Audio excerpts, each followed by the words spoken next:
Welcome to A Layman Looks at the Word with Hal Richardson. This time we were continuing with our study of the awesome 1611 King James Bible. This will be Lesson 5. We have seen some awesome things in this King James Bible that was translated into English with a divine hand. For instance, God in Matthew to Acts is mentioned 777 times. And in the epistles, God is mentioned 777 times. And in the even books of the New Testament, Jesus is mentioned 70 times 7. And in the odd books of the New Testament, Jesus is mentioned 70 times 7. Now, I didn't find all that out myself, and I give credit to Brandon Peterson from The Truth is Christ that has a YouTube ministry, and he has a program that draws this out of the King James Bible. It's very cool. So continuing with wonderful things in the King James Bible, we're going to go with Christians let loose. In 313 A.D., Emperor Constantine let the Christians loose from their persecution. Now, Constantine had a conversion. He saw a symbol of a cross in the sky, and before he went to battle, he baptized all of his troops and won. And he converted the whole Roman Empire to the national religion of Christianity. So taking the 313 A.D., and going to Acts and the history of the church and going to 3:13, it says, "The God of Abraham and of Isaac and of Jacob and the God of our fathers hath glorified his Son Jesus, whom ye delivered up and denied him in the presence of Pilate, when he was determined to let him go." So you see, it's rather a prophetic scripture and a prophetic time, using the actual date when the Christians were set free of Roman persecution and became the church in Acts 3:13, when the date was 3:13. Pretty neat. In 1517, Martin Luther started the Reformation. So we'll take that same number, 1517, and go to Acts 15:17. "That is the residue of men might seek after the Lord, and all the Gentiles, upon whom my name is called, saith the Lord, who doeth all these things."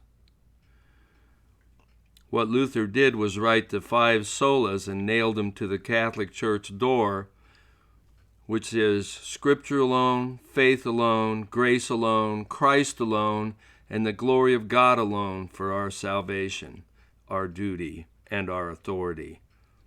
It almost cost him his life and did his liberty for some time. Protestants all go back to Luther. Jesus is Lord of the Sabbath. We turn to Luke 6:2, which is the 7,777th verse of the New Testament. "And certain of the Pharisees said unto them, Why do ye that which is not lawful to do on the Sabbath day? And Jesus answering them said, Have ye not read so much as this, that what David did, when himself was a hungered, and they which were with him, how he went into the house of God, and did take and eat of the showbread, and gave also to them that were with him, which is not lawful to eat, but for the priests alone? And he said unto them, that the Son of Man is Lord also of the Sabbath." The Sabbath day was made on God's day of rest after the 6 days of creating the earth and all the things on it. But the Jews, or the Pharisees and the Sadducees, had perverted it to a point that their Sabbath laws were ridiculous about you can't do work on the Sabbath day. What Jesus and his apostles were doing was taking grain from a field because they were hungry and whipping the chaff off in their hands and eating it. And they said, that's not lawful for you to do. That's work on the Sabbath. And that's when Jesus proclaimed that he's Lord of the Sabbath to them. In John 21:11, we read about Peter's great catch of fish. He caught 153 fish in his net at Jesus' direction. Peter is mentioned in the New Testament in 153 verses. You see that Jesus called Peter, Andrew, James, and John, who were all fishermen, together. Jesus told them he would make them fishers of men in Luke 5.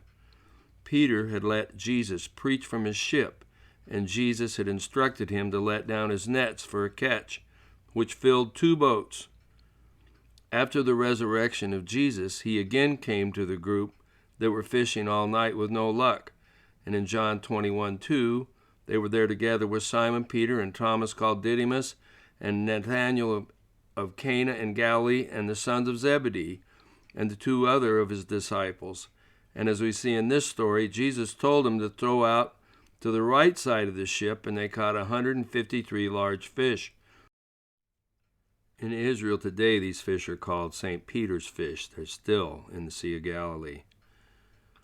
Pure mention of the names mentioned here in John 21:2 finds that they are mentioned, these apostles are mentioned 153 times in the Gospels.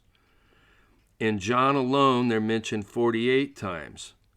If you form 153 balls into a triangle, there are 17 rows, and the perimeter of that triangle is 48. Simon plus James plus John show up in the Gospels 153 times in 48 different verses. 153 is a specific number. 1 is a number for Jesus and God. 5 is a number for grace. 3 is a number for the Trinity. The sum of the cubes of 1 and 5 and 3 is 153. As stated, Peter is mentioned in 153 verses in the Bible. Paul is also mentioned in 153 verses of the Bible. In the 153rd mention of Peter, in Galatians 2:7, we see that Paul is called to preach to the Gentiles, while Peter is called to preach to the Jews. Again, we see the uniqueness of the 1611 King James Bible. It reveals God's hand as the Bible was put together in English.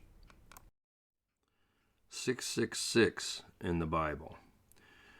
Most of us have heard about 666 being a mark of the devil and associated with evil. 6 is a number for man, for he was created on the 6th day. 3 6s together would be man trying to use 3, God's number, in order to be God. So 3 6s would be man trying to be God. In Genesis 3, we see that the fall of man was because of the serpent, who was more subtle than any beast. Satan possessed the serpent in order to speak to Eve. The serpent and more subtle are first mentions in the Bible, and they are found in 666 verses in the Bible. In Revelation 13:18, it says, Here is wisdom. Let him that hath understanding count the number of the beast, for it is the number of a man, and his number is 666. This now is the Antichrist that puts his number on everyone in order to buy or to sell. The first mention of 60 is in Genesis 25:7 in describing the age of Abraham. It is the 666th verse of the Bible. There are several other places in the Bible that use 60 rather than 60, so there's a pattern concerning 60. The last mention of 60 is in Revelation 13:18, which we just read. Well, I don't want to end the program with the evil thing of 666, but you need to know about those numbers. What I do want to end it with is an invitation that Jesus is God's salvation. If you don't know him, I pray you would ask him into your life. For he is the center of the Bible, the one that God sent to be his salvation. He said himself, "No man comes to the Father except by me." And if you want to be part of God's family, you've got to be born again and have Jesus into your life. So if you don't know him, ask him in your heart today.